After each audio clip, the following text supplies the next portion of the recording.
granted, Boots wanted to become undisputed at 147, right? Mm-hmm. But when Devin tried to fight him at 147, he said, no, I'm moving up to 154. Mm-hmm.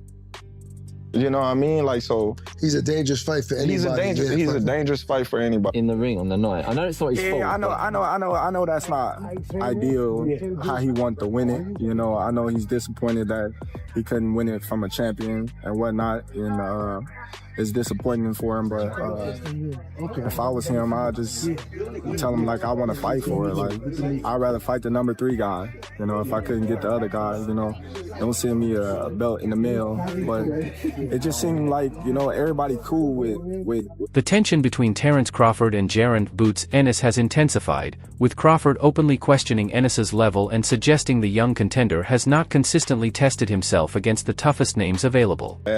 Devin get a lot of hate.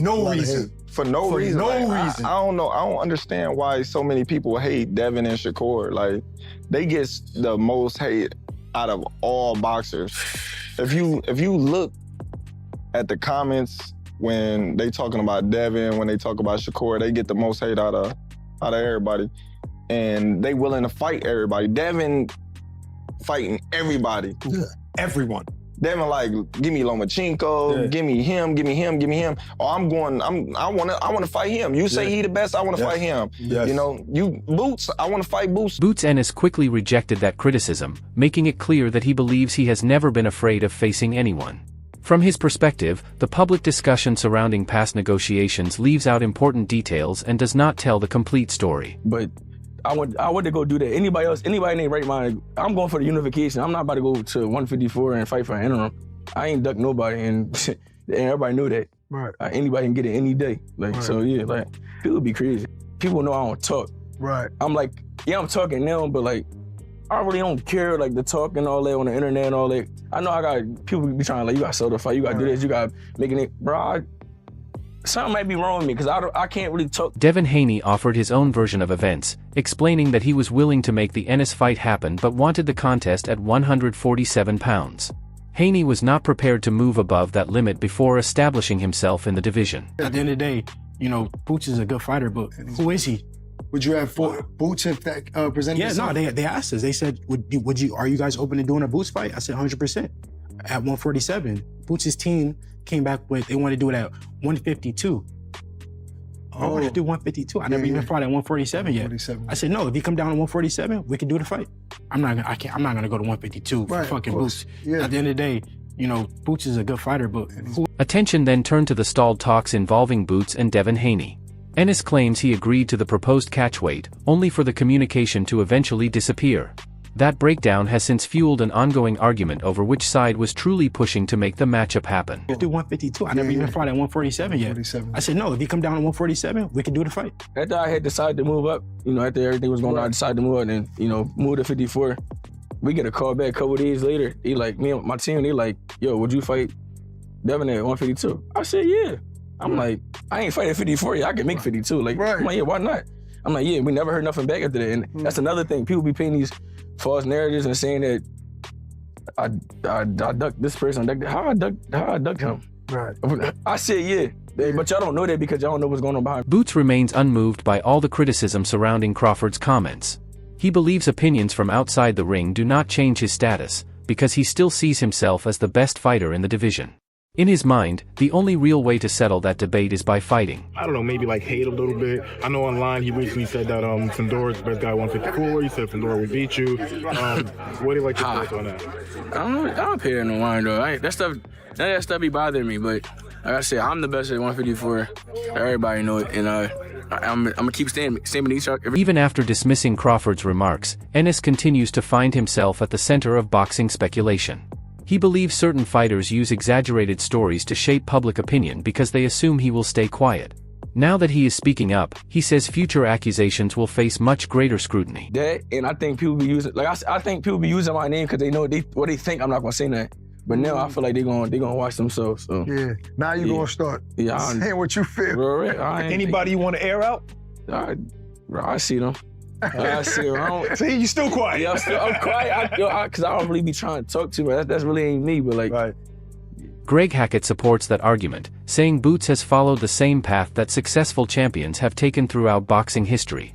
In his view, pursuing championships and the most valuable opportunities should never automatically be labeled as ducking. Top fighters have always targeted the biggest rewards available. Yo, so if every time Dev go up in weight, he be chasing the belts, right? He be chasing the belts. Yep. So Dev coming up, and Boots got the belts, but Boots trying to do the same thing. He trying to get the belts. What do Boots win for fighting Dev? Besides a win. The name. At that time. Yeah, but the name is a smaller guy coming up. You're already saying I'm beating up smaller. Hackett further explains that going after major names, world titles, and better financial opportunities is often the logical move for a fighter building a career. He believes critics overlook the strategy involved in those choices, especially when a fighter is willing to take calculated risks in pursuit of a stronger legacy.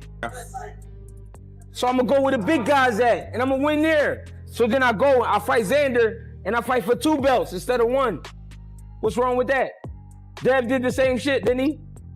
At 140. You know what I'm saying? So we gonna go where the opportunity, the money, the legacy, all of that shit matters at once. You know what I'm saying? They doing the same thing Bill and them be doing.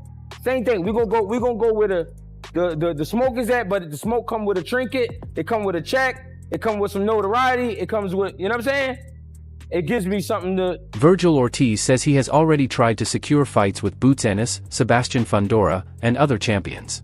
His comments suggest that many of boxing's biggest matchups are held up away from the ring, with contracts, money, and negotiations playing a major role. According to Ortiz, fans often never see those details when fights take months or years to materialize. The best fights, no matter who it is, Ennis, Fondora, anyone with the belt, you know, there's really not anyone in the top 10 that I haven't fought or that I haven't tried to fight.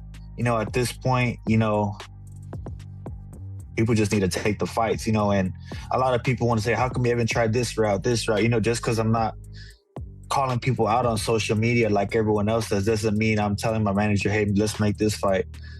That doesn't mean I'm not talking to the WBC like, hey, how come we haven't made this fight happen yet? You know what I mean? Like we've done our part, you know. I'm not a very vocal guy. Well, I'm starting to be because I feel like I have to be.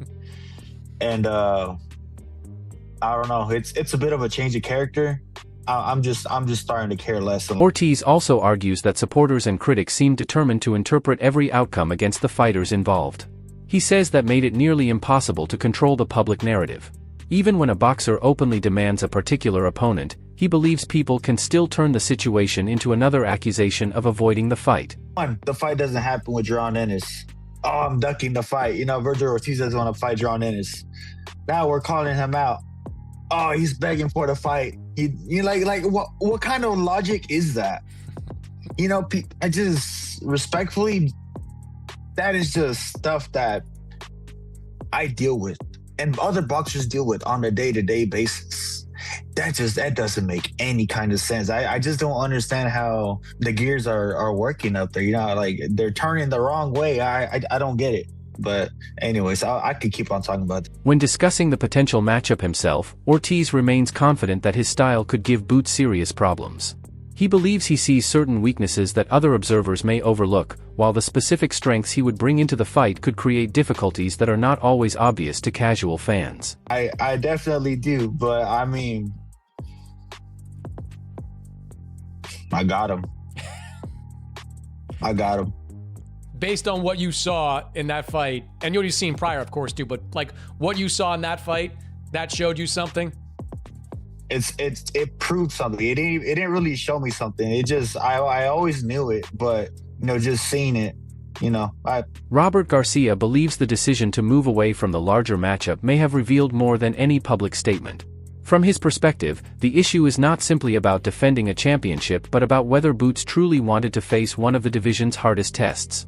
Garcia argues that matchmaking choices can sometimes reveal a fighter's priorities more clearly than anything said at a press conference. That, Virgil himself, we want to fight Boots. We want that fight to happen.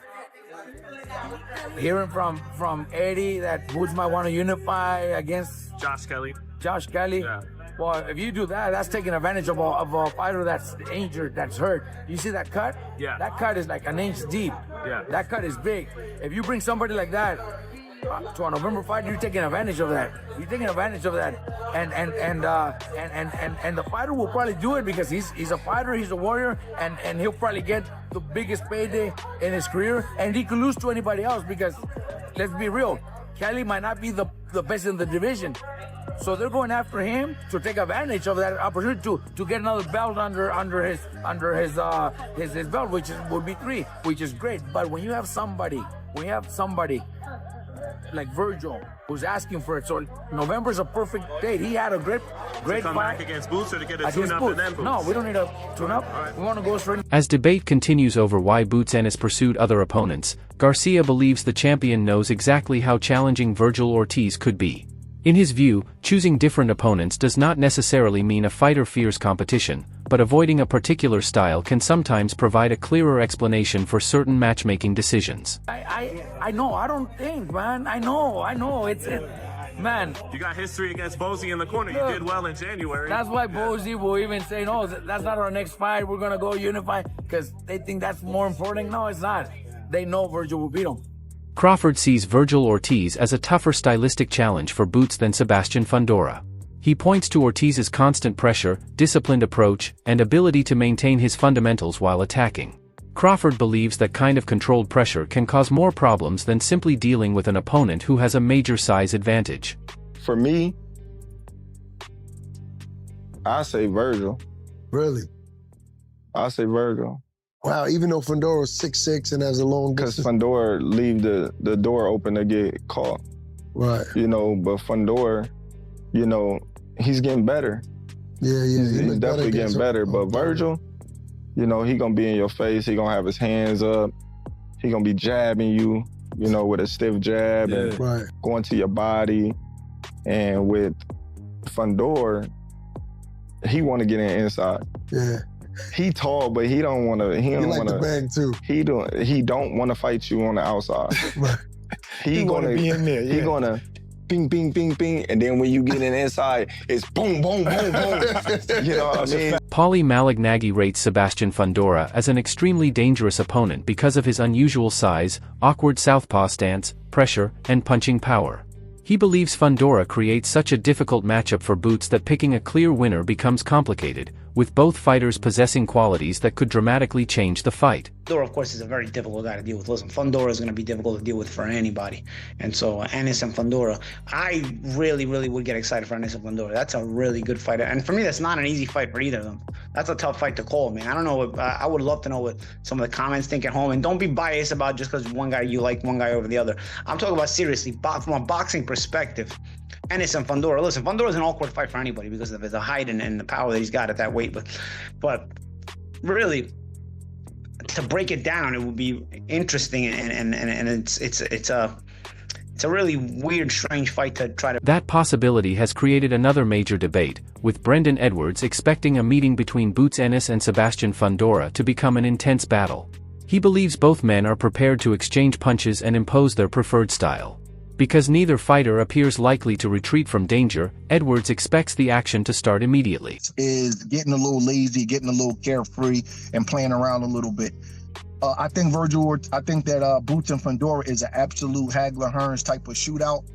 I think Boots is mean as a rattlesnake, and he's gonna have to step to Fondora. I don't know if his jab, especially to the head, will be that effective against a guy that's 6'6". So you have to jab him to his body a lot and kind of step to him. And I think he's with that. That's the kind of fighter he is. I think that will be an early round shootout. I think that would be the kind of. Looking ahead to the potential Fondora matchup, Eddie Hearn praises Boots Ennis for combining sharp boxing intelligence with natural attacking instincts. Hearn views that combination as one of the reasons Ennis stands out as a complete fighter. His ability to adjust during a fight could also be crucial against Fondora's unusual style. Boots is the first fighter with this kind of IQ that can also fight. Right, and that's what I think you guys. Can you elaborate on that? Right? So what I mean by that is, there are so many fighters with the IQ of Boots or similar IQ that styles do not entertain. or overly entertaining. Do you know what I'm saying? Like, when you talk about IQ in the sport, tell me the top 5 guys who've got that kind of IQ.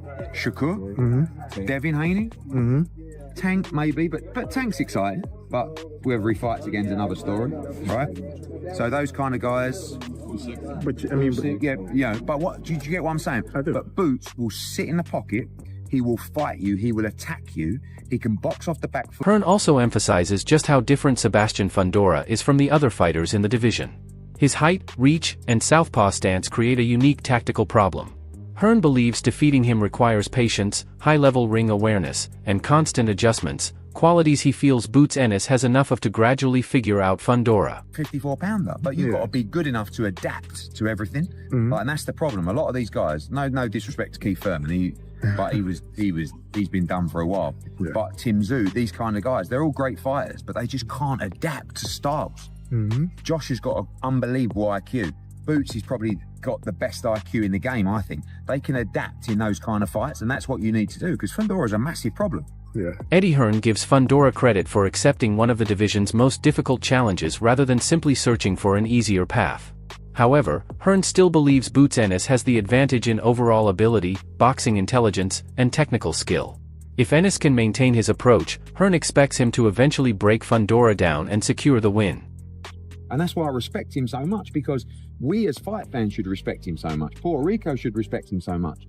Because we all moan, don't we? Oh, and everyone's like, how are you going to get Boots a big fight? How are you going to get Boots a big fight? And I'm sitting there after the Ortiz stuff going, who? And this kid steps up, and that's why I respect him so much. And he's a serious threat, but he ain't gonna. From a fighter's perspective, Jorge Linares believes the champion has the combination of power, mobility, and technical boxing needed to create major problems. He points out that very few fighters possess such a complete package at this level, allowing the champion to be dangerous both at long range and up close while making preparation especially difficult. I'm with the champion. I know Fondora is one amazing fighter, but the champion has a lot of punch, a lot of quality. He's southpaw. He moves very well in the ring. He sends a good combination all the time. He's going like little by little, and that's the point Fondora don't have. So, but I want to see that. It's on Fondora. I cannot take that fight. So it's not easy for him. So, but let's see. You know how it's boxing. Every day is different. Every time is different. And every moment, every fight have different moment, different timing. But for me, in this way, in this category, this is the best. Share your prediction in the comments and let us know who you believe wins this potential matchup. Don't forget to like the video, subscribe to the channel, and turn on notifications for more boxing news, rumors, and fight analysis.